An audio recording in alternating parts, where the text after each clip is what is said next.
राज king Hardaspur. बेटवा तू तो बहुत जनवावत रहा, देखते ही मान कहाँ चला गया सटक के। तोहार वही हाल बा कि मेहरवन से ज्यादा जैसे हिजड़वन चला थी मटक मटक के। आज तोहका बेस गिराई के मारा पटक पटक के।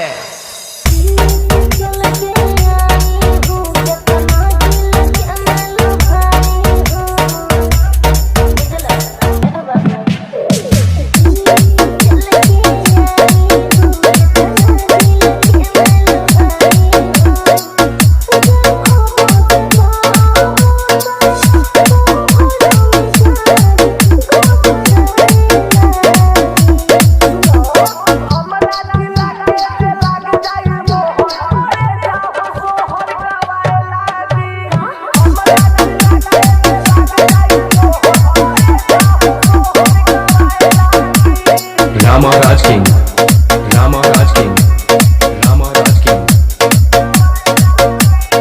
हरदासपुर।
राज किंग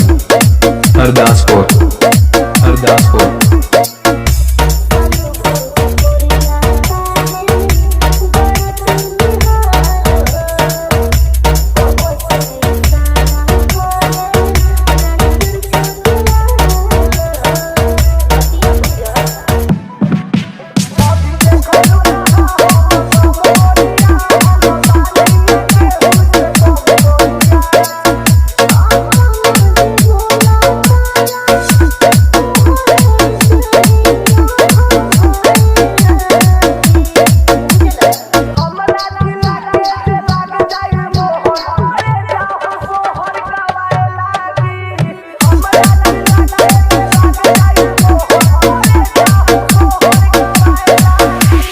आज हमारे भाई के शादी में रामा डीजे हरदासपुर वाले आए हैं।